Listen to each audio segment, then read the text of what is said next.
Bonjour à toi, on se retrouve pour un nouvel épisode d'Otaku Week. Aujourd'hui, je vais te parler de 3 animés véritablement marquants que tu dois voir. Mais juste avant, intro.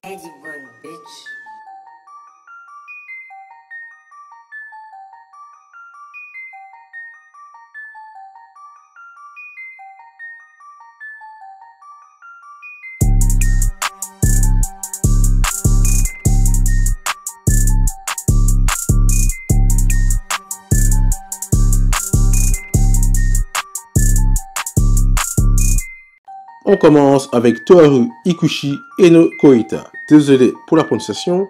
Sorti en 2014, l'anime est composé de 13 épisodes. Il faut savoir qu'il existe également un film sur le même univers qui date de 2011. Parlons maintenant de l'histoire.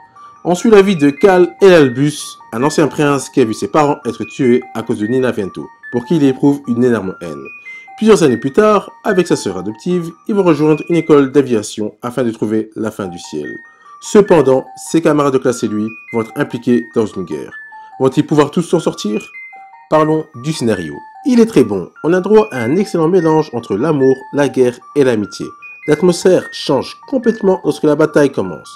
Concernant l'épisode 5, il y a un peu de fanservice, ce qui m'a fortement surpris. Au niveau des personnages, ce que notre héros a vécu est horrible. On vit véritablement ses émotions. Mon attachement pour lui est dû à son histoire. Si j'étais à sa place, qu'est-ce que j'aurais fait? Concernant les autres protagonistes, ils sont également touchants, ce qui est vraiment un plus car ça s'intéresse également à d'autres personnages que le héros. Côté bande-son, on a droit à un bon opening qui donne vraiment envie de bouger, alors que l'ending est moins titillé. Au niveau de Lost, elle accompagne assez bien certains événements. Même de simples discours peuvent amener de la tension. Ça intensifie vraiment les scènes. Niveau animation, le tout est assez bien fait. On vit véritablement les scènes. Côté chara design, c'est également du bon travail. Conclusion, cet animé est une vraie pépite. Le scénario, les persos, Lost, tout est parfaitement mené. Les scènes de guerre m'ont véritablement marqué. Pour la fin, c'est mon seul petit hic car j'aurais voulu en voir plus. Je poursuis avec Steins Gate. Sorti en 2011, l'anime est composé de 24 épisodes et d'un épisode spécial. Il faut également savoir qu'il existe Steins Gate 0, qui est une autre suite dans un univers parallèle. Sorti en 2018, la saison est composée de 23 épisodes. On suit l'histoire d'un groupe d'amis qui ont transformé involontairement leur micro-ondes en dispositif pouvant envoyer des messages textes vers le passé. Afin de comprendre ce phénomène, ils vont effectuer plusieurs expériences concernant le voyage dans le temps. Suite à cela, une organisation qui effectue le même type d'expérience va les traquer. Rintaro, notre héros, va donc utiliser la capacité du four à micro-ondes et va rapidement réaliser que chaque modification du passé a un impact irréversible sur le présent, à cause de la théorie des lignes d'univers. Passons au scénario. Si vous êtes fan de science-fiction, vous êtes au bon endroit. L'histoire est merveilleusement bien faite. Le passage des temps forts et temps faibles est assez bien réussi. On a droit à de l'amour, de l'amitié et du suspense. Je peux vraiment dire que j'ai ressenti toutes les émotions possibles avec cette œuvre qui est surprenante jusqu'au bout. J'englobe là-dedans tous les Steins Gate. Au niveau des personnages, je parlerai principalement du héros, Rintaro. Il est touchant, marrant et j'en passe. On arrive à véritablement ressentir ses émotions. On ne souhaite à personne vivre ce qu'il a vécu. Il m'a énervé à certains moments avec quelques décisions qu'il a prises, mais puis-je réellement lui reprocher cela? Concernant les autres protagonistes, ils ont également de l'importance. Ils ont chacun un véritable passé, ils ne sont pas juste là pour compléter l'histoire. Passons à la bande son. L'opening me plonge assez bien dans cet univers, alors que l'ending, c'est pas trop ça. Évidemment, je parle pour moi. Concernant Lost, elle intensifie assez bien certaines scènes, surtout lorsque c'est tendu. Côté animation, elle est assez bien faite. Elle correspond parfaitement à cet univers. Le décor n'est pas extraordinaire car tout se passe plutôt au niveau du scénario. Par rapport au chara design, je trouve que les personnages sont vraiment très bien faits. Conclusion, c'est un véritable bijou. Quel plaisir d'avoir suivi cette aventure. Le thème choisi n'est pas aisé, surtout lorsqu'on touche au spatio-temporel. Il faut que ça tienne la route. Je ressens encore des frissons juste en y repensant. Ce chef-d'œuvre ne se regarde pas à moitié endormi.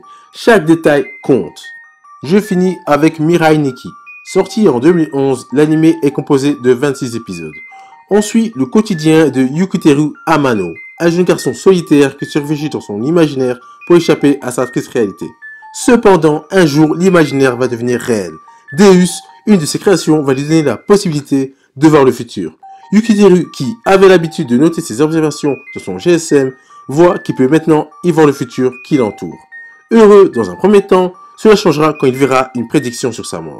Yuno Gaza, une fille de sa classe possédant également un journal du futur, va tenter de lui sauver la vie. Deus, qui veut céder sa place à l'ancien jeu de survie, où seul le survivant pourra lui succéder. Il existe également un OAV de 30 minutes sorti en 2013 où les événements se passent après la fin de l'anime. Passons au scénario. Je l'ai trouvé magnifique et très inventif. On est dans un univers où il faudrait être prêt à tout pour s'en sortir car il n'y aura qu'un seul vainqueur. Les rebondissements sont nombreux, le rythme est vraiment bon, un véritable plaisir du début jusqu'à la fin. Que faire quand nous sommes gentils mais que tuer devient notre seule option de survie? Passons au personnage. Je vais parler du héros, Yukiteru. Bien que héros est un grand mot pour lui.